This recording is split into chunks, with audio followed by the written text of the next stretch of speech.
What's up, everybody? Welcome back to the channel. It's your boy Kangaroo Black coming back once again with another game preview and score prediction for Week 9. Another SEC battle. The Tennessee Volunteers versus the Kentucky Wildcats. Both teams are coming into this game 5-2, 2-2 in the conference. All right.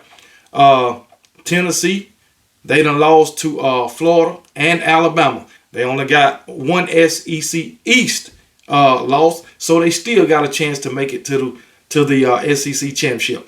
Kentucky, on the other hand, 2 losses in the SEC East, so they have no chance of making it to the SEC championship. But anyway, let's go ahead and get into the video, and then we'll start out by talking about the Kentucky Wildcats, who's coming into this game, like I said, 5-2, 2-2 in the conference, under the tutelage of Mark Stoops, the coach, the head coach that called out the Kentucky Wildcat fans and told them to pony up.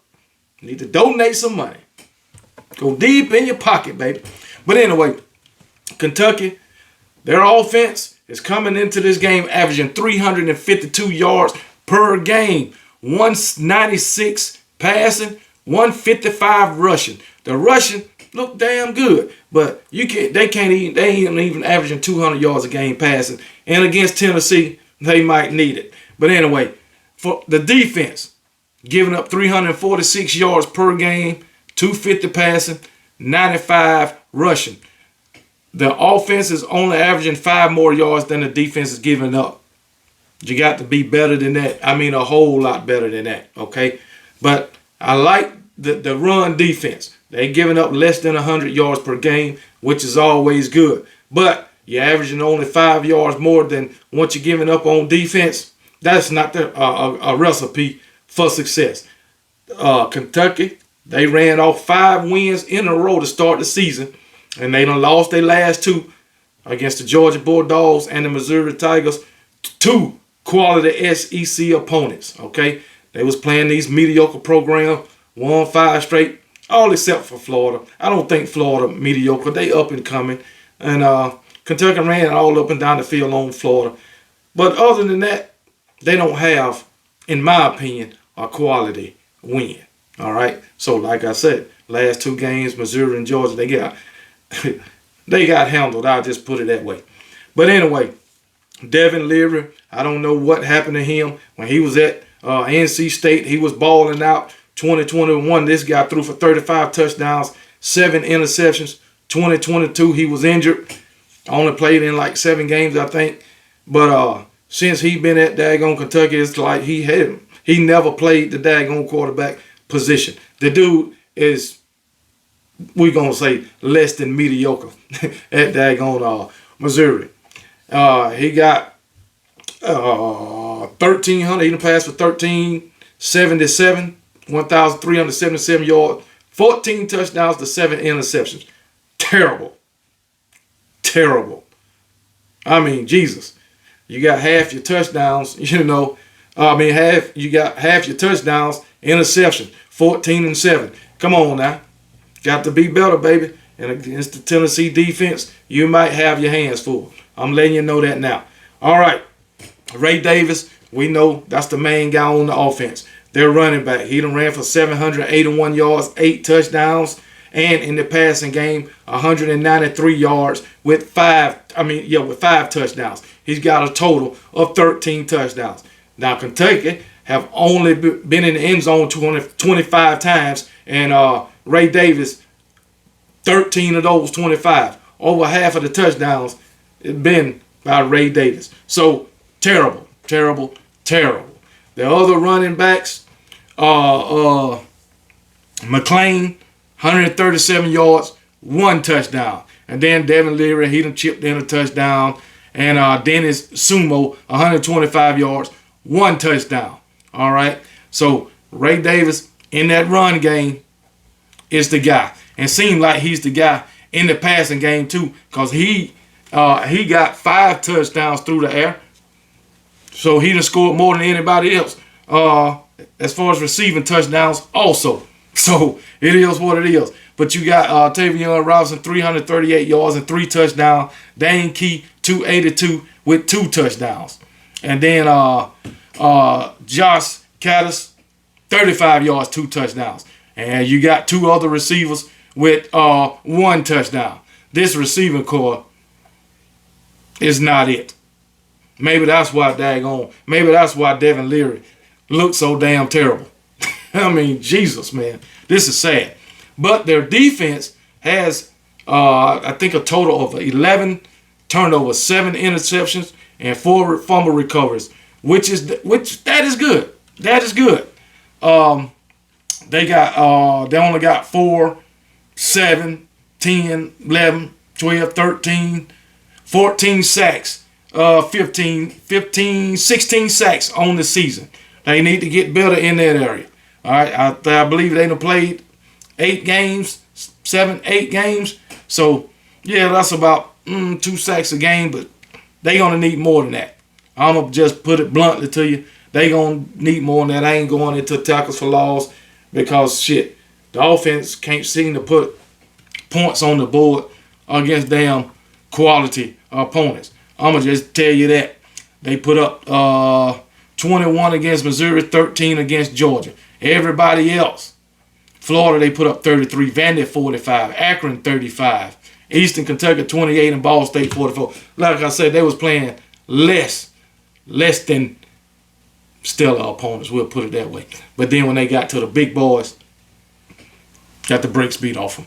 But anyway, that's them Kentucky Wildcats. Now let's get to the Tennessee Volunteers. Like I say, they are coming into the game 5-2, 2-2 in the conference, and they just had a conference loss against my Alabama Crimson Tide last week. Beat the brakes off them, manhandled them, demolished them, embarrassed them in the second half of last week's Alabama-Tennessee rivalry, or so-called rivalry, because it ain't a rivalry no more. You've 1-16 versus my Alabama Crimson Tide in the Nick Saban era. Just want to put it out there. It's no longer a rivalry. Mr. Tennessee, man. And guess what? If you think I'm done with your Tennessee, I'm not. I got plenty more for you. But I'm going to give you a proposition, Mr. Tennessee. I'm getting off base right now, but I just want to say this. I got a proposition for you, Mr. Tennessee, man. All right? If the Tennessee Vols beat Kentucky by 14 points or more, then I'll be done with you. But if you don't, I'm going to keep it coming, baby. Keep it coming. Now, let's get back on track. These Tennessee Vols and their offense averaging 438 yards per game. Okay? 220 passing. 217 rushing. They couldn't do that on my Alabama Crimson Tide. I just want to put that out there too. But anyway, 217 yards rushing. That's a hell of a run game. All right. They're only giving up 310 yards on defense, 201 yard passing, 109 yards rushing. Once again, my Alabama Crimson Tide had more than 109 yards rushing on Tennessee. But anyway, Tennessee is averaging 127 more yards offensively than they giving up on defense. Now, that's a recipe for winning. But if you're playing against my Alabama Crimson Tide, it is not. But anyway, here we go. Mr. Joe Milton passed of 1,535 yards, 12 touchdowns to 4 interceptions. Not too bad. Not too bad, okay? Then you got Jalen Wright, pretty good damn running back. 593 yards, but only 1 touchdown. We getting all these yards. Like I told you, Mr. Tennessee, man, you running up and down the field on teams other than Alabama, getting all these daggone yards, but you can barely get in the end zone. But anyway, then you got Jabari Small, 383 yards, 2 touchdowns. Now, Dylan Sampson, he can get in the end zone, 301 yards and 7 touchdowns. And you got Joe Milton. He can run too. He's pretty damn fast. 232 yards in the run game and 4 touchdowns. Okay, so, hey, that's a total of 14 touchdowns on the ground for those guys. And then your wide receiver core, Squirrel White, That's your main go-to receiver, 416 yards receiving, your leading receiver. But again, only one touchdown, and he got that against my Alabama Crimson Tide. Oh, lo and behold. Anyway, we ain't gonna talk about Brew McCoy. Done for the season, not in the game. All right, Ramel Keaton, 301 yards and 3 touchdowns. All right. McAllen Castle, 136 yards, 2 touchdowns. Jacob Warren, 75 yards, 3 touchdowns. And Caleb Webb, 43 yards and a touchdown. Okay.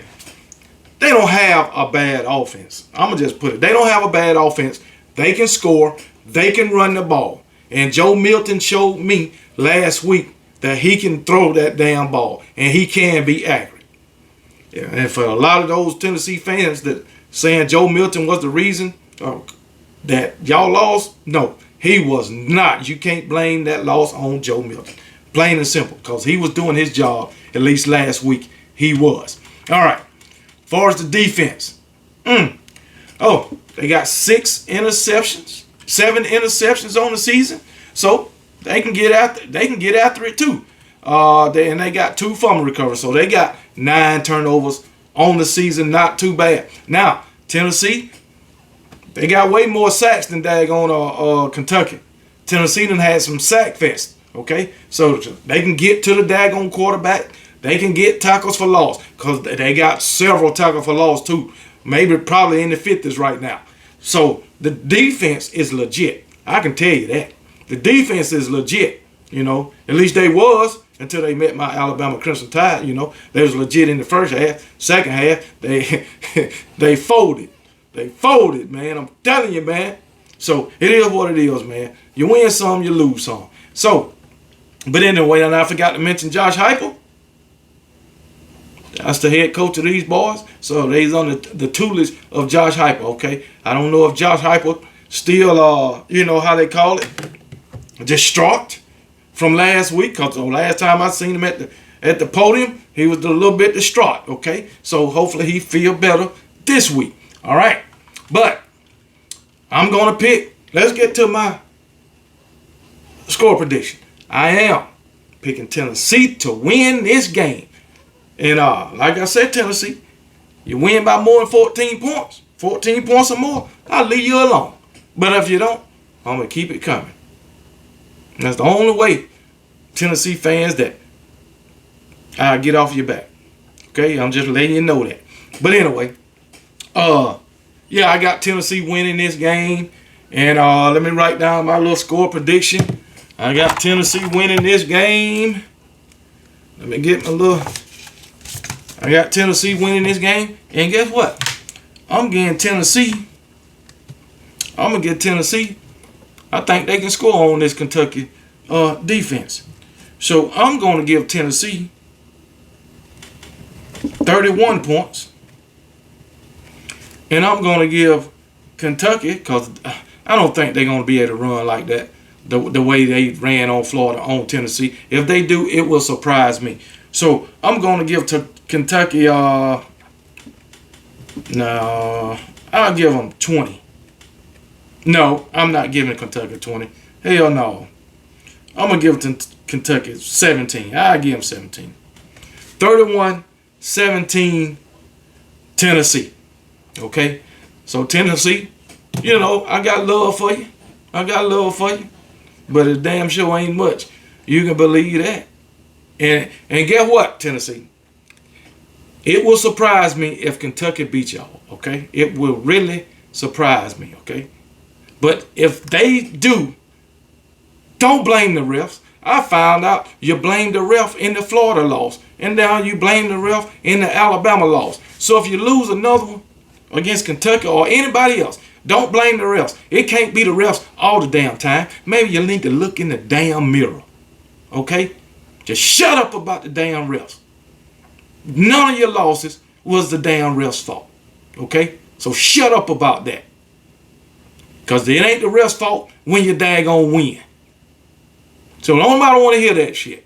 But I do got you winning over Kentucky. 31-17.